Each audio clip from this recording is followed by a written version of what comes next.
Viral, pasangan Anies Muhaimin atau Amin umumkan susunan Timnas Amin di laga Pilpres 2024.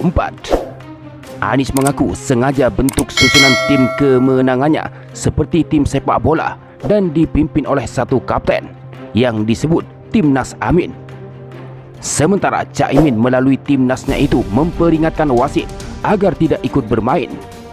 Pemain nakal atau curang harus dikenai kartu merah. Hal itu berbanding lurus dengan makin kuatnya aroma kecurangan pemilu dan ketidaknetralan aparat negara.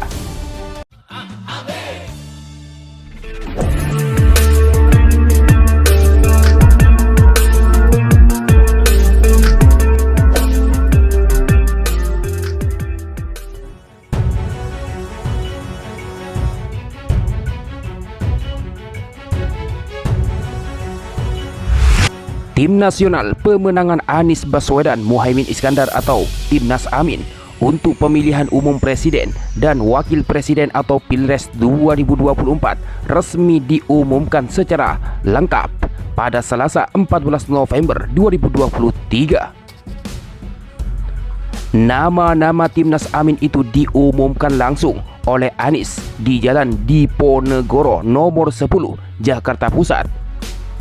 Posisi kapten diisi oleh Marsikal Madya TNI Purnawirawan Muhammad Syauqi Al-Aidrus. Kapten tersebut didampingi oleh 12 CO kapten, sekretaris jenderal, bendahara, dan tim hukum nasional. Anies Baswedan menyebut Timnas Amin ini sengaja dibentuk seperti tim sepak bola. Dia berharap timnya bisa mengisi peran satu sama lain untuk memenangkan Amin di Pilpres 2024 mendatang.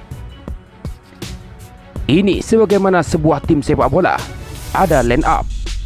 Tapi ketika sudah bertanding siapa saja bisa tendang bola itu. Ini adalah line up yang harapannya memperluas gerakan, kata Anies. Anies menyebut pembentukan Timnas Amin ini untuk memenuhi administrasi di KPU, sebab KPU mengharuskan setiap paslon mendaftarkan tim pemenangan.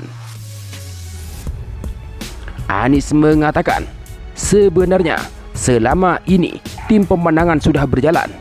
Menurutnya, banyak pihak yang tidak masuk ke dalam daftar Timnas Amin, tetapi ikut berupaya memenangkan Anies dan Caimin.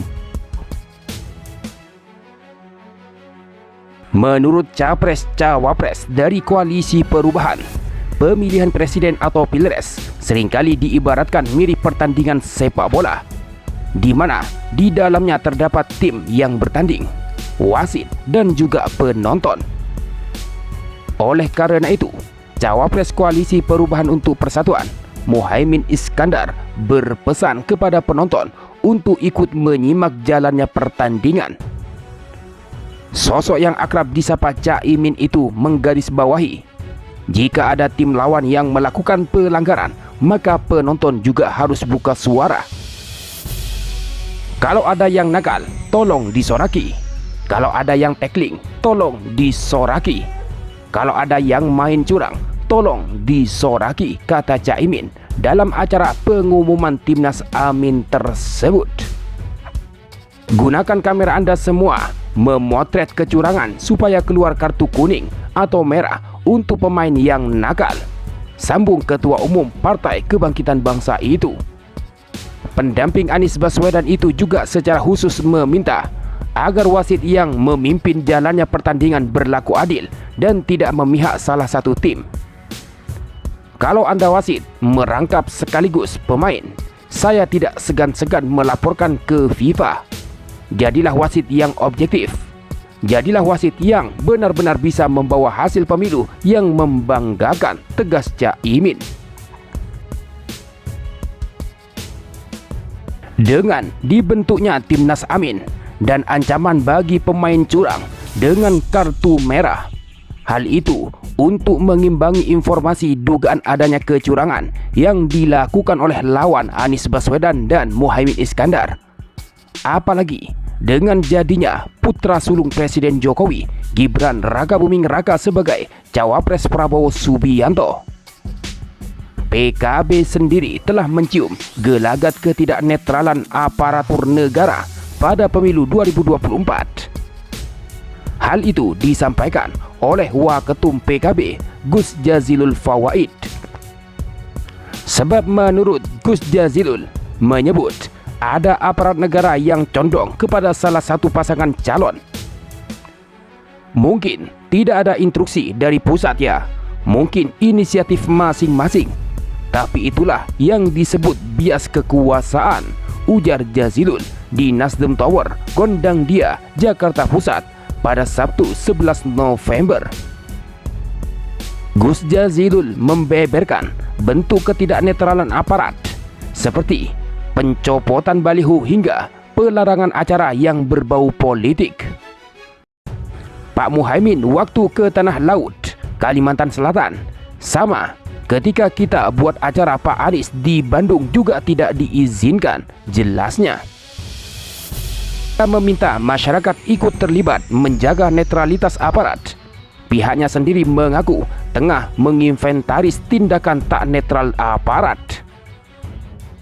Tapi jangan juga dikit-dikit sering lapor, apalagi kayak yang dilaporin nunggu viral, yang dilaporin berat sebelah, pungkasnya. Tidak hanya dari Partai Koalisi Perubahan untuk Persatuan yang menduga adanya kecurangan tersebut. Bahkan Ketua Umum DPP PDI Perjuangan Megawati Soekarno Putri mengatakan kecurangan pemilu 2024 sudah terlihat. Megawati menilai kecurangan pemilihan umum atau pemilu sudah mulai akan terjadi lagi. Pernyataan Megawati itu disampaikan dalam pidatonya menyikapi dinamika politik nasional pada Minggu 12 November. Menurutnya, kedaulatan rakyat harus terus dijunjung tinggi, serta pemilu yang demokratis, jujur, adil, langsung, umum, bebas, dan rahasia harus dijalankan tanpa ada kecuali. Rakyat jangan diintimidasi seperti dulu lagi. Jangan biarkan kecurangan pemilu yang akhir ini terlihat sudah mulai akan terjadi lagi, ucap Mega. Rekayasa hukum, kata Megawati, tidak boleh terjadi lagi karena hukum harus menjadi alat yang menghadirkan kebenaran. Rekayasa hukum tidak boleh terjadi lagi. Hukum harus menjadi alat yang menghadirkan kebenaran, harapnya. Hukum harus menjadi alat mewujudkan keadilan. Hukum harus menjadi alat mengayomi seluruh bangsa dan negara Indonesia. Dengan keadilan inilah kemakmuran pasti akan bisa diwujudkan, imbuhnya menegaskan.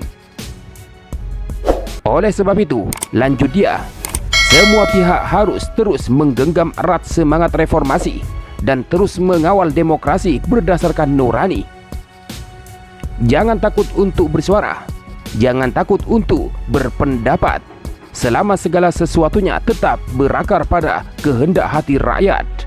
Terus kawal dan tegakkan demokrasi, tambahnya.